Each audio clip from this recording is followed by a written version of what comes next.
नमस्कार प्यारे विद्यार्थियों, आप सभी का चैनल पर हार्दिक स्वागत है। प्यारे विद्यार्थियों, एक और ओरिजिनल पेपर हमारे पास हिंदी साहित्य का आ रहा है, वो है गंगानगर से। शायद गंगानगर से ही विद्यार्थी ने पेपर भेजा है अपना पेपर। तो देखो इसमें क्या है, उसको हम पढ़ना शुरू करें, हल करना शुरू करें। उससे पहले वीडियो को लाइक कर दीजिए, चैनल को सब्सक्राइब कर दीजिए और घंटे का निशान दबाना बिल्कुल भी मत भूलिएगा। देखो, निम्नलिखित अपठित गद्यांश को पढ़कर बहुविकलात्मक प्रश्नों का आपको उत्तर देना है।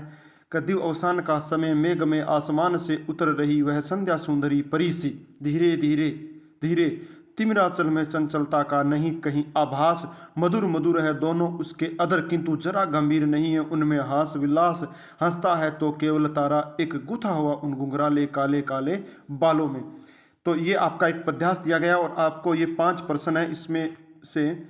तो देखो किस में प्रस्तुत काव्यास में किस समय का वर्णन हो रहा है, तो प्रस्तुत काव्यास में संध्या समय का वर्णन हो रहा है। प्रश्न नंबर 2, तिमिराचल में चंचलता का नहीं कहीं आभास से तात्पर्य है वायु का न बहना, वायु का न बहना।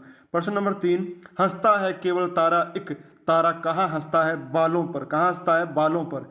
चौथा, मधुर मधुर है दोनों उसके अधर, रेखांकित पद में अलंकार कौन सा है, पुनरुक्ति प्रकाश। देखो मधुर मधुर का 2 बार प्रयोग हो गया, तो यहाँ पर है पुनरुक्ति प्रकाश। देखो पहले से जो निशान लगाए हैं वो गलत निशान लगाया है, वो एक विद्यार्थी का पेपर है, उसने गलत निशान लगा रखा है। देखो 5वां, संध्या सुंदरी को किससे उपमित किया गया है, परी से उपमित किया गया है। तो ये पांचों हैं वो आपके उस पद्यांश के उत्तर हैं। संध्या, वायु का न बहना, बालों पर, 3 1 2 3 में तो बह है और 6 में पुनरुक्ति प्रकाश है और 5वां है उसमें अपरी से।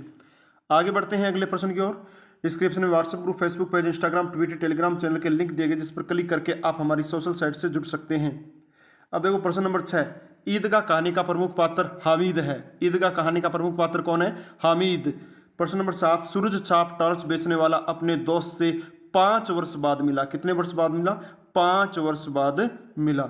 उसके बाद 9वां प्रश्न देखो, 8वां प्रश्न देखो, आपुन पोढ़ी अदर सजा पर पेर पलुटावती, तो पेर आएगा, यानी वो पेर दबवाती थी तो पेर आ जाएगा। 8वें में क्या आ जाएगा, पेर। 9वां, अंडे के छिलके एकांकी के लेखक कौन है, मोहन राकेश। कौन है, मोहन राकेश। कान के न जाने किस पर्दे में कोई चेतना है कि रिक्तस्थान उसकी आवाज को कभी अनसुना नहीं करती, तो ये भाई ध्यान में नहीं है, आप अपनी पुस्तक में देख लेना, गूंगी वाले पुस्तक से।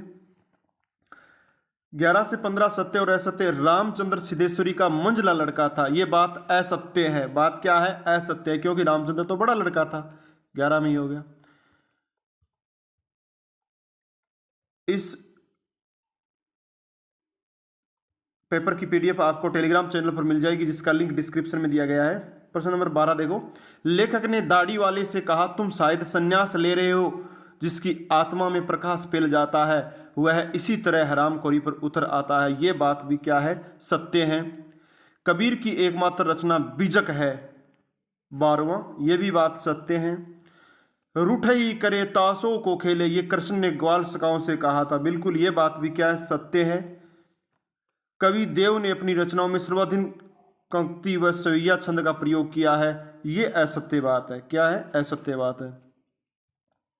आगे बढ़ते हैं अगले प्रश्न की ओर। प्रश्न नंबर 16 देखो क्या है, हामिद ने अपने 3 पैसों से मेले में क्या खरीदा, चिमटा खरीदा था। क्या खरीदा था, चिमटा खरीदा था।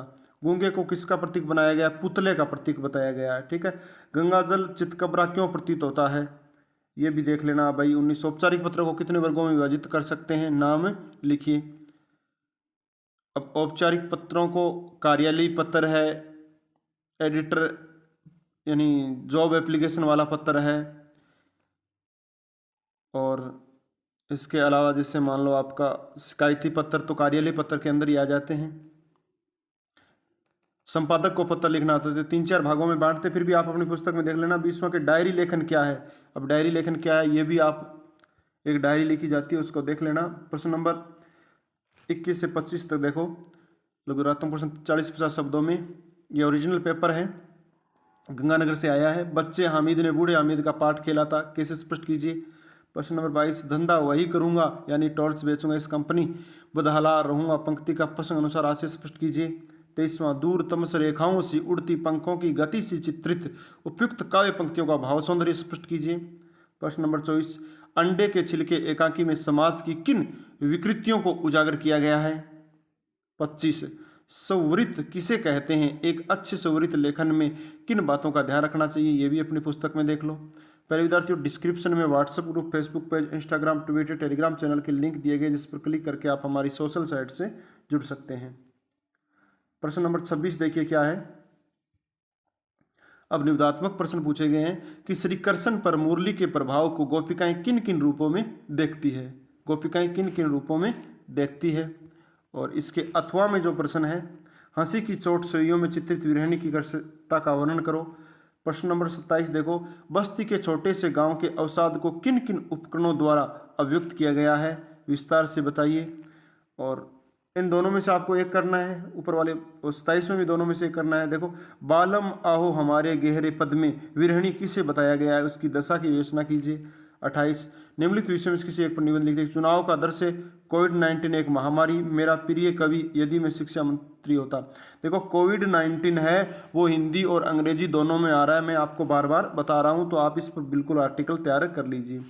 पहले विद्यार्थियों, आप आगे देखो, अथवा में दिया रखा है इसमें, जिला शिक्षा अधिकारी माध्यमिक नागौर की ओर से सचिव माध्यमिक शिक्षा बोर्ड राजस्थान अजमेर को राज्य के माध्यमिक विद्यालय लाडनू में बोर्ड परीक्षा केंद्र की स्वीकृति हेतु कार्यालय पत्र लिखना है। तो ये आपका एक कार्यालय पत्र हो गया। पहले विद्यार्थियों, आपका पेपर कंप्लीट हुआ। ये गंगानगर जिले का ओरिजिनल पेपर किसी विद्यार्थी ने मुझे भेजा है हल करने के लिए। पूरा तो मैं हल नहीं कर सका, कुछ हल करके लेके आया हूँ। तो प्यारे विद्यार्थियों, वैसे तो उस विद्यार्थी ने भी हल कर रखा था, लेकिन मैंने हिंदी के व्याख्याता से पूछा कि ये सही है क्या, तो उन्होंने बताया कि कुछ हद तक सही है। तो प्यारे विद्यार्थियों, इस पेपर की PDF आपको टेलीग्राम चैनल पर मिल जाएगी, जिसका लिंक डिस्क्रिप्शन में दिया गया है। ये एक ओरिजिनल पेपर है, ध्यान रहे हर जिले का अलग अलग पेपर होता है। आप इसे केवल अभ्यास प्रश्न पत्र माने, आप इसके भरोसे मत बैठे रहे कि यही पेपर आएगा, क्योंकि ये तो आ चुका है। आप इसको केवल अभ्यास प्रश्न पत्र माने। प्यारे विद्यार्थियों, अगर आपको ये वीडियो पसंद आया तो लाइक करें, चैनल को सब्सक्राइब करें, घंटे का निशान दबाते हुए अन्य साथियों के साथ शेयर कर दीजिए। फिर मिलेंगे, तब तक के लिए जय हिंद, जय भारत, वंदे मातरम।